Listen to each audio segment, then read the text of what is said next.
नमस्कार दोस्तों, तो आज स्वागत है आपका एक नई वीडियो में। आज की इस वीडियो में हम वीर सावरकर के बारे में बात करेंगे। क्या वीर सावरकर का हाथ था गांधी जी की हत्या में? तो ये पूरा वीडियो आप देखिएगा। इस वीडियो के लास्ट में हम आपको ये पूरा एक्सप्लेन करेंगे क्यों गांधी जी की हत्या में वीर सावरकर का नाम आया। और वीर सावरकर का जन्म से लेकर क्रांतिकारी बनने तक का सफर और उसके बाद वापस इंडिया में आने तक का सफर। क्या वीर सावरकर एक हीरो थे या फिर विलेन थे?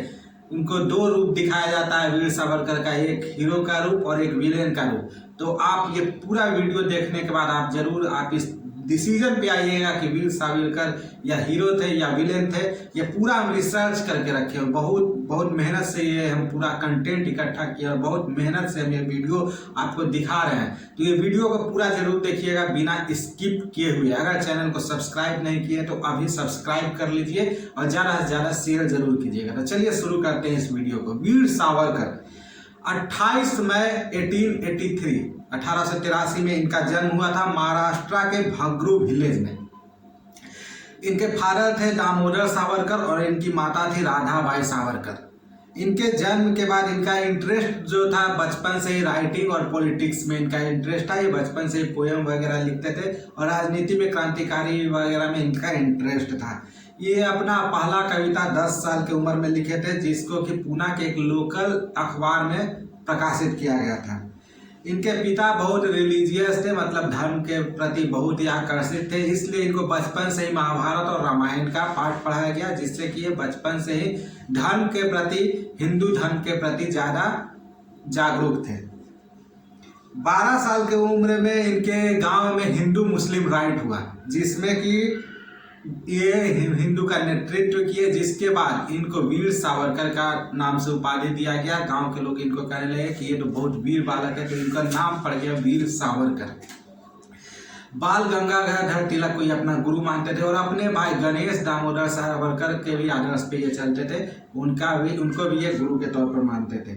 तिलक के द्वारा शुरू किया गया था गणेश उत्सव, जिसका कि ये आयोजन करवाते थे अपने गांव में और अपने जहां पढ़ने जाते थे स्कूल वगैरह में। इनका जो शादी हुआ 1901 में यमुना बाई से इनका शादी हुआ और हायर स्टडीज के लिए फर्ग्यूसन कॉलेज पुणे में ये गए थे। इनके पास इतना पैसा नहीं था कि हायर एजुकेशन के लिए ये फर्ग्यूसन कॉलेज में एडमिशन ले सके, तो यमुना बाई ने अपने पिता से कहकर इनका एडमिशन करवाया था फर्ग्यूसन कॉलेज में। यहाँ कहीं आर्थिक मदद दिया था यमुना बाई के पिताजी ने, तब ये फर्ग्यूसन कॉलेज में एडमिशन करवाए थे और फर्ग्यूसन कॉलेज में वहाँ गए। लेकिन वहाँ पे जाने के बाद भी इनके अंदर का क्रांतिकारी जो जुनून था वो खत्म नहीं हुआ और फर्ग्यूसन कॉलेज में 1903 में मित्र मेला, सीक्रेट सोसाइटी, फर्ग्यूसन कॉलेज में एक मित्र मेला का सोसाइटी बना, जिसको कि बाद में अभिनव भारत सोसाइटी नाम से इनका नाम दिया गया। मित्र मेला को ही अभिनव भारत सोसाइटी नाम दिया गया। इसमें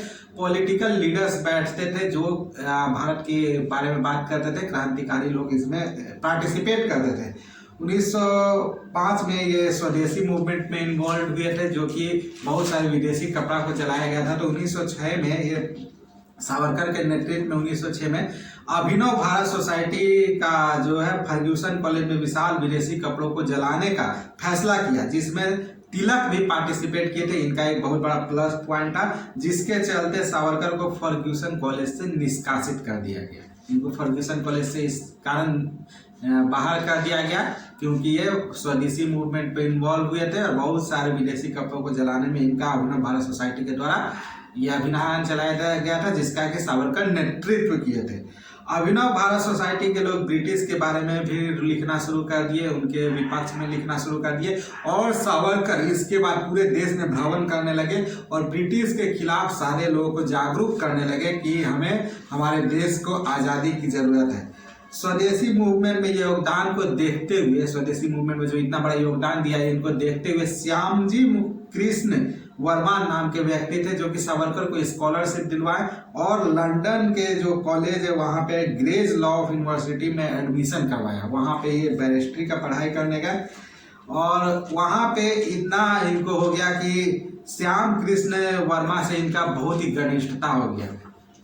3 जुलाई 1906 को सावरकर लंदन में प्रवेश करते हैं और इसके बाद इंडियन हाउस, जो कि सावरकर उसमें शरण लेते हैं। इंडियन हाउस कृष्ण वर्मा, श्यामजी कृष्ण वर्मा के द्वारा बनाया हुआ एक सोसाइटी था जिसमें कि सावरकर शरण लेते हैं। और उसके बाद फिर इन दोनों में बहुत ज़्यादा घनिष्ठता हो जाती है।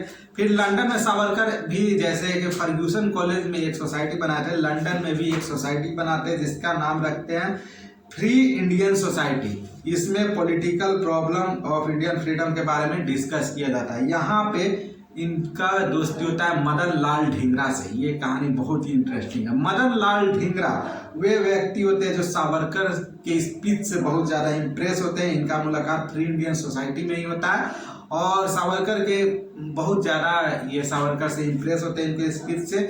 और ये दोस्ती इतना परवान चढ़ता है, 1 जुलाई 1909 में इसका कहानी है कि secretary of state of India के एडवाइजर कर्जन विले को इंपीरियल इंस्टीट्यूट ऑफ लंदन के सीढ़ी पर गोली मार दिया गया। गोली मारने वाला कोई और नहीं थे, ढींगरा ही थे।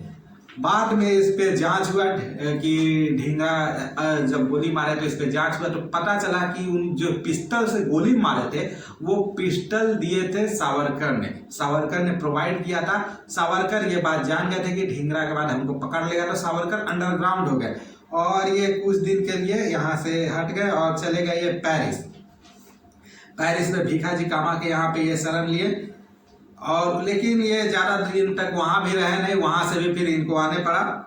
इस बीच उनके भाई गणेश दामोदर सावरकर ने अभिनव भारत सोसाइटी का नेतृत्व कर रहे थे और वो स्टार्ट किए थे आर्म्ड रिवॉल्यूशन, मतलब कि हिंसा के थ्रू रिवॉल्यूशन को पैदा कर रहे थे। 8 जून 1909 को डिस्ट्रिक्ट मजिस्ट्रेट एटीएम जैक्सन ने गणेश दामोदर को कोर्ट में पेश किया, जिसके बाद गणेश दामोदर को काले पानी की सजा हो गई। इसके बाद यहाँ पे अनंत लक्ष्मण कान्हारे का एंट्री होता है। अनंत लक्ष्मण कान्हारे भी मेंबर थे अभिनव भारत सोसाइटी का, जो कि भारत में था। तो इनका 21 दिसंबर 1909 को एटीएम जैक्सन को गोली मार दिया। जब इनका गणेश दामोदर का काले पानी का इनका सजा हो गया तो उसके बाद अनंत लक्ष्मण कान्हारे ने, जो डिस्ट्रिक्ट मजिस्ट्रेट थे एटीएम जैक्सन, उनको गोली मार दिया गया 21 दिसंबर 1909 को।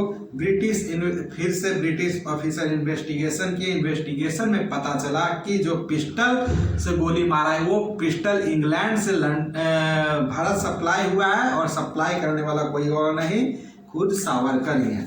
सावरकर इन सब चीज के बीच में, जैसा कि हम बताए थे, भीखाजी कामा के यहाँ भाग गए थे 1 साल के लिए, या फिर चले गए थे आप कह सकते हैं। 13 मार्च 1910 को वो वापस लंदन आते हैं। लंदन के धरती पे जैसे ही कदम रखते हैं उनको अरेस्ट कर लिया जाता है। मोरिया नाम के शिप से सावरकर को लेकर इंग्लैंड से इंडिया ला रहे थे। इस बीच वो फ्रांस के तट पे रुकता है। फ्रांस के तट पे भी सावरकर क्या करते हैं कि बहुत इंटरेस्टिंग कहानी है, वो अपना नाइट गाउन पहने हुए रहते हैं और शौचालय जाने के लिए कहते हैं। शौचालय में शीशा लगा हुआ रहता है ताकि बाहर से ब्रिटिशर्स देख नहीं सके। और उसके बाद वो क्या किए कि अपना नाइट गाउन उतार के उस शीशा पे रख दिए और वहां पे थोड़ा सा बाहर के लिए हवा वगैरह आने के लिए, आपको पता है कि शौचालय में रहता है, उससे वो बाहर कूद गए और कूद कर वो तैरते हुए चले गए फ्रेंच के धरती पर। उनके पीछे बहुत सारे फायरिंग भी हुआ, बहुत सारे लोग भी कूदे, लेकिन वो नहीं पकड़ा। वो जानते थे कि फ्रांस के धरती पे जाने के बाद, क्योंकि वो बैरिस्टर थे, एडवोकेट थे, उनको पता था।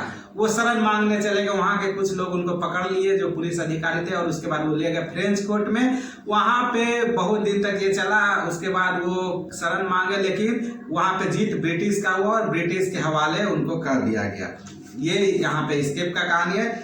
उसके बाद फ्रेंच गवर्नमेंट ने ब्रिटिश के हवाले किया। 1911 में 4 जुलाई को ब्रिटिश इंडियन कोर्ट ने 50 साल के काले पानी का सजा सावरकर को सुनाया। वीर सावरकर चले गए काले पानी। पहले से इनके बड़े भाई भी काला पानी में थे, जहाँ पे कि अंडमान में सजा था, और ये भी चले गए। 1924 में जेल से रिलीज भी हुए, छूटे भी। इसके पीछे भी बहुत सारा कहानी है। 1937 तक छूटने के बाद भी रत्नागिरी में इनको रखा गया था ब्रिटिश गवर्नमेंट के द्वारा। ये बहुत सारा बुक भी लिखे थे। इंडियन वॉर ऑफ इंडिपेंडेंस 1857, ये पहली बार ये किताब था जो कि कोई क्रांतिकारी ने लिखा था, जिससे कि लोगों को जागरूकता हो। और ये 1857 का युद्ध था, उसको इंडियन वार ऑफ इंडिपेंडेंस नाम दिया। बुक 1909 में आया था और ये सावरकर के द्वारा लिखा हुआ था, जो कि देश के विदेश के लोगों ने पढ़ा और उनके अंदर क्रांतिकारी का जुनून जागा। 7000 पोएम्स इन्होंने जेल में रहते हुए लिखा था। दीवार पे, जेल में रहते हुए दीवार पे 7000 पोएम्स लिखा था। आप कहिएगा कि ये छूटे कैसे भाई, रिलीज कैसे हुए? तो ये बहुत ही चतुर आदमी थे। कृष्ण माफीनामा, ये बार बार माफीनामा लिखते थे। जेल जाने के कुछ दिन बाद ही उन्होंने माफीनामा लिखना शुरू कर दिया था। ये आप जेल गए थे और 3 सितंबर 1911 को ये पहली माफीनामा लिखे, उसके बाद 1913 में लिखे, 1917 में लिखे, 1920 में लिखे, 1921 में लिखे। बार बार ये माफीनामा लिखते गए, 5-6 बार माफीनामा लिखे, जिसके बाद की और ये लिखते थे कि अब हमको ये सब से कोई मतलब नहीं है, हमको छोड़ दीजिए, हम ये सब पॉलिटिकल में नहीं रहेंगे, हमको ब्रिटिश के साथ देंगे, हर चीज में हम साथ देंगे। हाँ, बैरिस्टर थे, बैरिस्टर वाला बुद्धि लगा, सोचे कि हम 50 साल जेल में रह के क्या करेंगे, जैसा कि बाद में कह रहे थे कि हम 50 साल जेल में रह के क्या करते, तो इसलिए हमको जेल से किसी तरह से छूटना था। ये मेरा प्रोपेगेंडा था किसी तरह से जेल से बाहर निकलने का। तो ये बार बार माफीनामा लिखते थे किसी तरह से ब्रिटिश को बरगला कर, और ब्रिटिश को ये वादा किए कि हम अब आपका साथ देंगे, आप जो भी किए वो सही किए, आपका कोर्ट सही है, आप सही है, आप इस देश में रूल कर रहे हैं वो सही है, आपका नीति नियम सब सही है। और इस डिक्लेरेशन के साथ उनको 1924 में वहां से जेल से रिलीज कर दिया गया। लेकिन 1937 तक रत्नागिरी में उनको रखा गया, उनको बाहर नहीं जाने गया। वो डिक्लेरेशन पे साइन भी कराया गया कि आप बहुत अच्छा है, जैसा कि हम आपको बताएं। और उसके बाद फिर एक कहानी है हिंदुत्व, एक पुस्तक लिखे थे सावरकर ने, हिंदुत्व। ये राजनीति पे मोड़ लाया, जिससे कि आरएसएस, आज का आरएसएस इनको अपना मानता है सबसे सर्वोपरि। तो हिंदुत्व के पीछे इन्होंने क्या लिखा था कि अंधविश्वास के खिलाफ थे ये। पहले तो कोई भी अंधविश्वासी हिंदू में जो करता है काम, बहुत सारा टोना टुटका, बहुत सारा चीज होता है अंधविश्वास, आप जानते हैं, तो उसके खिलाफ थे, कास्ट सिस्टम के खिलाफ थे। इन्होंने बुक लिखा था हिंदुत्व, हु इज हिंदू। ये रत्नागिरी जेल में ही लिखा था, जो कि आपको बताया कि 1934 से 1937 तक उनको रत्नागिरी में रखा गया था। तो रत्नागिरी में उन्होंने लिखा था हिंदुत्व नाम का पुस्तक, हु इज हिंदू। इसमें उन्होंने लिखा था, हिंदू का डिफिनेशन बताया था कि हर वो इंसान जो हिंदुस्तान में पैदा हुआ है वह हिंदू है। एक देश में एक संस्कृति होना चाहिए, एक जाति होना चाहिए।